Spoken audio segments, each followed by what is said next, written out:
Vinny, I hope you've had a great weekend. Welcome into the game in T-Town. Hey, had a great weekend. Watched some great college football games, and I can't wait to talk about them. Yeah, no doubt. Let's spend some time, though.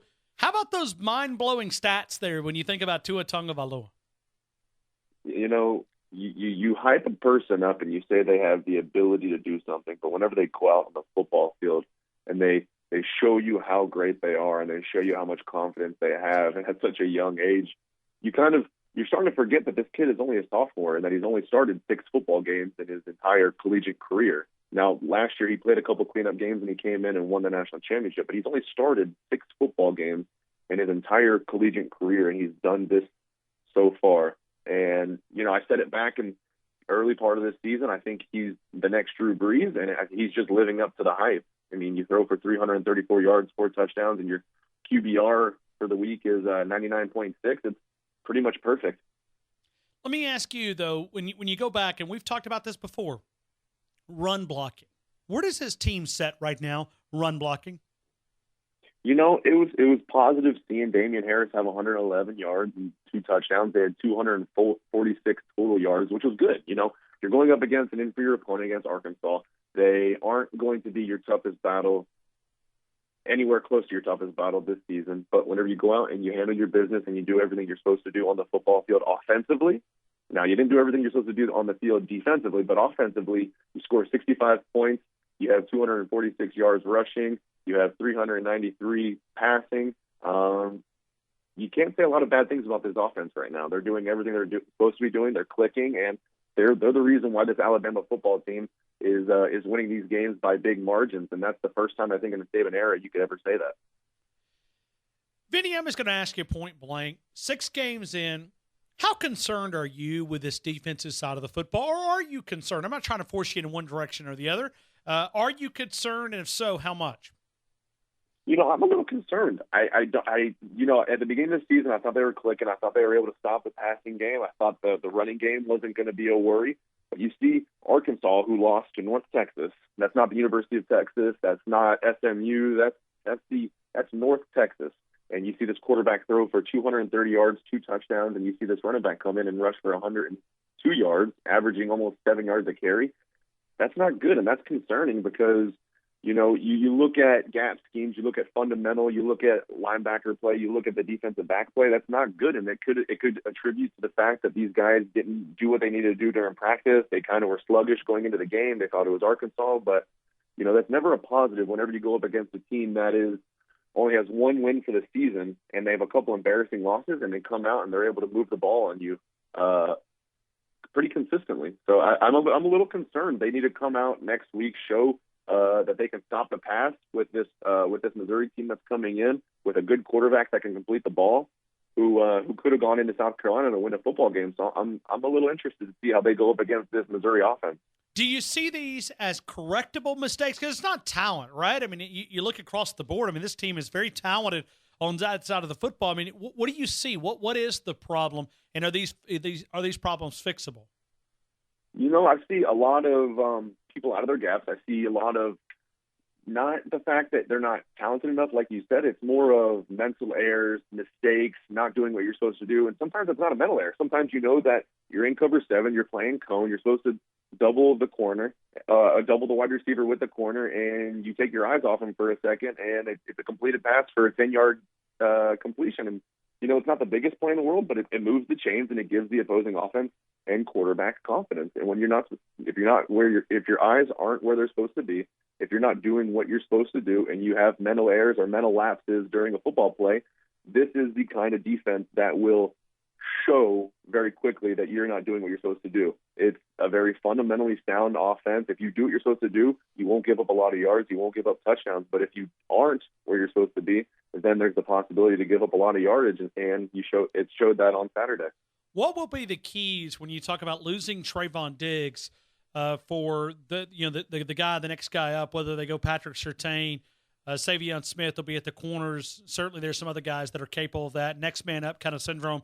What will be the cues that you'll be looking for on Trevon Diggs going down with the injury?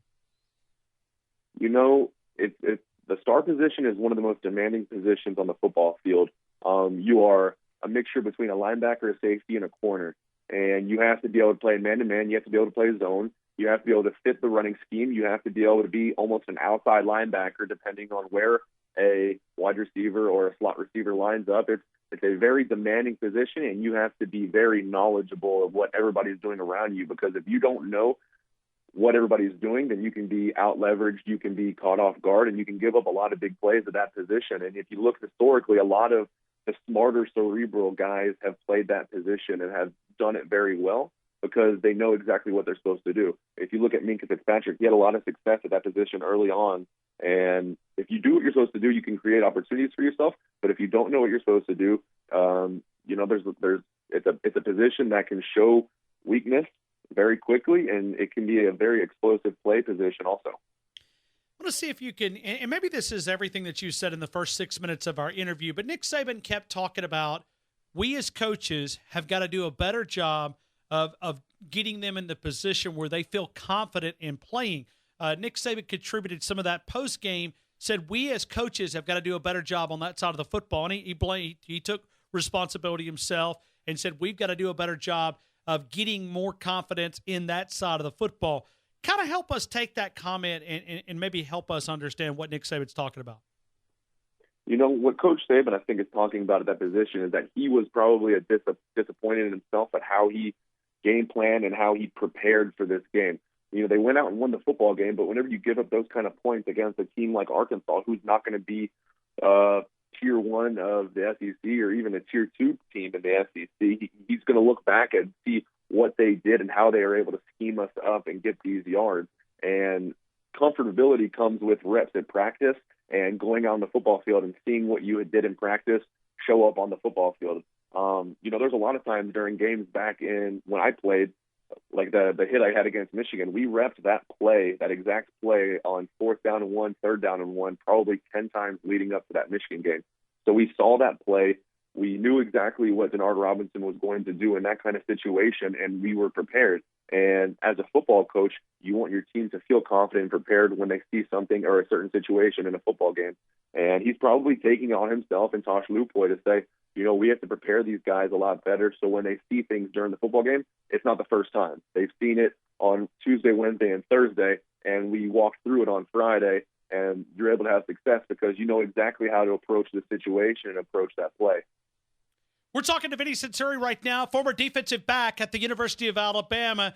Vinnie, before we move away from Alabama and go some regular college football outside of the University of Alabama, let me ask you, when you get both quarterbacks, Tua and Jalen, on the field, how much is it, because some of the players described it post-game, of seeing the panic in Arkansas because I don't think they were expecting it. How much of that is really what they're trying to do, but how much of it is just putting something on tape where you got to spend a little time preparing for it for these upcoming opponents? Well, you see, Tua Tagovailoa was 10 for 13. Jalen Hurts was 4 for 5. Combined, they had 393 yards, and they had 4 touchdowns. Their combined QBR was something like 99.4. And you see those two guys on the football field. If I was on the football field as a defender, I'd be like, what is about to come at us? Because we have no idea what you have schemed up. And the unknown is the scariest thing on the football field because you don't know how to approach a certain situation. You could say they might run the ball, they might throw the ball, they might do a double pass, they might have a trick play. So you're literally, as a defensive back, thinking to yourself, I have to stay back as far as I can and be as slow as I can because if I rush into a situation, I might get caught off guard and it might be an explosive play. So one, it makes the defensive line and linebackers think I really have to go hard this play, which can tire them out. I mean, on the other hand, it creates a separation between the front seven and the back end because the back end guys are like, I have to give up as much room as possible so that I don't give up a big play. And I think that's what it alluded to was you see panic in people's eyes when they don't know what to do in certain situations. And I'm 100% sure that you can prepare for Tua and Jalen Hurts as much as you want, but when they're on the football field together, you will not feel confident at all on the football field. Vinnie, let's move on to some other college football. You hit 2 games on Friday with us as we were previewing the weekend. One of those was Oklahoma, Texas.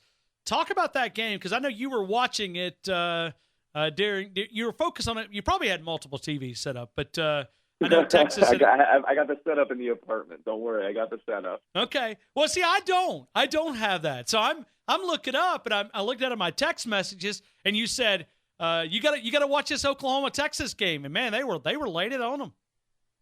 It was one of those things in college football where whenever you get confidence and you get momentum, it's hard to stop a football team. And you see the confidence that both these teams came in the football game with. Texas lost an early game, but now they're on a 4-game winning streak. Oklahoma was undefeated going into this game, and Kyler Murray was playing at a high level. And you look at this rivalry game at a neutral site, and it could go either way. And that's why these games are so great in college football. And that's why college football is so great, because you never know which team will show up and how they're going to attack a game. And Texas came in and they played really well. And Sam Ehlinger came out and controlled the football game. He threw for 314 yards and 2 touchdowns with no interceptions. And that's the biggest thing on Saturdays in college football is interceptions and turnovers, because the guy that has the turnovers is usually the guy that's going to lose the football game. And you've seen it LSU at Auburn. The kid threw 2 interceptions. You see Oklahoma in this game throwing an interception. And then you see LSU at Florida. The kid, Burrow, threw 2 interceptions, which he hasn't done all season. And whenever you have turnovers, it makes it extremely hard on your football team to be successful. All right, so you touched on it there for a couple of minutes. You kind of previewed a little bit when we talk about Florida and LSU. The Gators sort of bouncing back in year number 1 with Dan Mullen. Certainly some confidence there in Gainesville. Everybody was wondering what Florida team was going to show up. Is it going to be the team that played against Clemson or Kentucky, or was it going to be the team that showed up against Mississippi State? And they definitely carried over what they did against Mississippi State to the LSU game. They went into that football game. Besides the first drive, I felt like their defense played really well and very gap sound. They didn't give up any explosive plays. They kept everything in front of them, and they made Joe Burrow be more than a game manager. They made him have to win the football game. And if you watch that game, I believe that he's only a half the field passer. Whenever he drops back, he can only look for one side of the football field. And if it's not open, then he gets into panic mode. And that's where a lot of Florida sacks came from. And he threw 2 interceptions. And, Florida's defense was able to play really well, and their offense was able to do enough to win the football game. And I think it's something very positive for Florida. And, you look forward, they play Vanderbilt, and then they have a bye week leading into Georgia. So it leads into a very interesting Florida-Georgia game. Do you think that the Gators have enough that they could pull off the upset?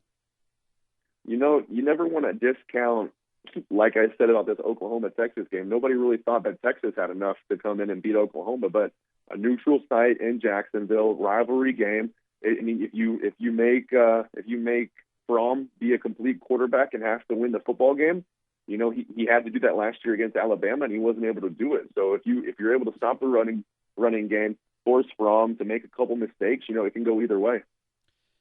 Let's talk about the other team that's in this state. The Auburn Tigers fall 13 spots after another bad performance offensively for the Tigers in Starkville, Mississippi. I think what everybody thought this Auburn team was, they're not living up to it, and I think their players aren't living up to it. Stidham had a lot of weight on his shoulders leading into this year. He had to be the guy. He had to show up and lead this football team, and I think it's, when you lose 22-21, it's not a complete football team loss. You made a couple mistakes here and there, and you were about 2 plays from winning a football game. But when you lose 23-9 in a football game, you don't score a touchdown, and you give up 23 points, that's a complete loss. And their defense didn't do enough to win the football game. They didn't force any turnovers. And whenever you look at this Auburn offense, they're just not moving the ball and not clicking right now. And they're going to have to do something to shake it up if they want to have any chance to compete in the later part of this schedule. Vinny, I'm going to give you the flexibility to go anywhere you want to go, man. Give me some other thoughts around college football, something that grabbed your attention other than the games that we've talked about here. I think the one game and the one team that everybody has to start to pay attention to is this Notre Dame football team. They went into Virginia Tech and won a football game, not by a little bit. They won very handedly, and they were able to go into Blacksburg and really control this football game. And then you look at the rest of their schedule, it's not looking like they're going to have too much competition leading into the people picking the college football playoff. And if they're able to go in and finish out the rest of their season, I could see them squeaking into the college football playoff, because if you look at it, Alabama has the opportunity to play Georgia. Georgia has the opportunity to play a lot of top-tier teams. Ohio State has a weighted end of their schedule. Clemson has a lot of games coming up that might be a little tough, and they have to play in the ACC championship. And, Notre Dame might have the easiest road to the college football playoff, which, one, helps them get into the college football playoff, but two, also hurts them because I think when they get into the college football playoff, they might get embarrassed by one of the teams they play in the first round. But, leading into the later part and the end of this season, I think Notre Dame is going to be one of those teams that everybody's talking about possibly being in the college football playoff and maybe looking to make a run for a championship. It's always a possibility there. Hey, Vinny, throw out the sponsor that makes this segment each and every week possible as we highlight those. The first sponsor is Rounders on the Strip across from Publix with their 11 by 17 foot big screen TV, 50 varieties of beers, and 30-plus televisions. Rounders is the place to be on game day. After the game, celebrate with a great view of Bryant-Denny Stadium on the rooftop, live music downstairs, and their Vegas-inspired Boom Boom Room. Keep the party going on Twitter and or Instagram at Rounders UA. And let's get rounded. and there we go. Hey, and also I was driving by there, headed away from the football complex, went over for the big press conference this morning, and driving right there on Hackberry, I looked over to my right, and I see Camellia Place that Vinny has engraved in my head. And as that's going up, man, what a venue that is going to be. I mean, can you get any better? I mean, any closer to that football complex? And you got those great milkshakes right there by Jack's. I mean, it's a great location right there at the great hot environment of the University of Alabama. No doubt, man. I think it's right in the heart of Tuscaloosa. It's accessible to get out of town. It's accessible to get into town. It's right next to Coleman Coliseum, and it's obviously walking distance to Bryant-Denny Stadium. And if you want to talk about amenities and everything that you could ever ask for in a luxurious condo, they have everything that you would could possibly imagine. And it's very simple. It's CameliaPlaceCondos.com, CameliaPlaceCondos.com. They are building it right there on the fringe of the campus of the University of Alabama, redefining Tuscaloosa game day luxury living. As they always, a proud sponsor, Vinnie Sunseri, former defensive back. They're bringing New York down to Tuscaloosa. You know what I mean? Hey, I think I know exactly what you mean. my New York accent is not very good. So, but I am making a plan. I was literally, and I know this is way early. Lord knows Nick Saban, if he hears this, he's going to rip me a new one. But I was just looking. Marquise and I were talking about coming up for the Heisman Trophy presentation. If the success continues from Tua Tagovailoa, because I think it's his to lose, right? I mean, if he continues to do this, I mean, this is his to lose, right? I mean, right now, he's won the Heisman Trophy. Yeah. He has won the Heisman Trophy flat out. Nobody can compete with him. Only Tua Tagovailoa can take the Heisman Trophy away from himself. If he continues to play like he does, prepare like he does, and be as humble as he is on the football field, he's going to win the Heisman Trophy not only this year, but next year. You nailed it.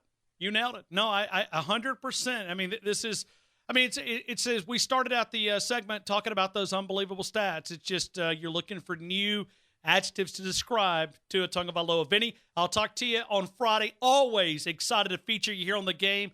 Thank you. Have an amazing week, and I'll talk to you Friday at 4:30. Thank you, sir. Thanks for having me on, Ryan.